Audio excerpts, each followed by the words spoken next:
Is the Constitution a truly democratic instrument? Well, not according to this fellow. This is Walter Lippmann, famed 20th century thinker and journalist, author of A Preface to Morals, and he had some spicy things to say about the Constitution in public opinion.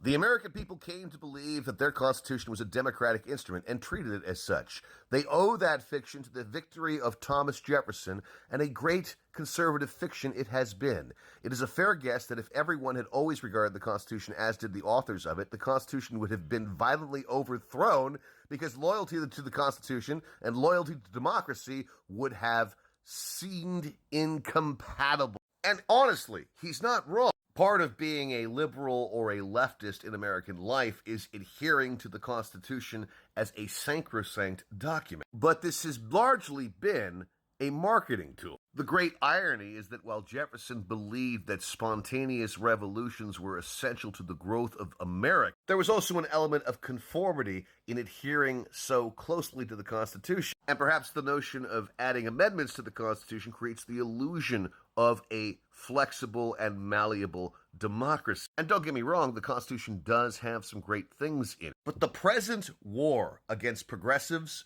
leftists, and revolutionaries by mainstream Democrats, the neoliberal scumbags who sometimes show up here in the comments and give me shit on Mastodon for saying, hey, wait a minute, what about egalitarianism? Well, they're basically adhering to this idea that the Constitution is a completely democratic instrument. When in fact, as we have seen with the Supreme Court, the Constitution has been used as an instrument to push forward policies and precedents that are deeply pernicious to the American people. I mean, honestly, why didn't we pass the Equal Rights Amendment? I mean, gender parity would seem to me the very goddamn definition of democracy, right? But here we are in 2024, and we still haven't made that happen, huh? If you point this obvious truth out to some dyed-in-the-wool moderate, you're instantly called treasonous.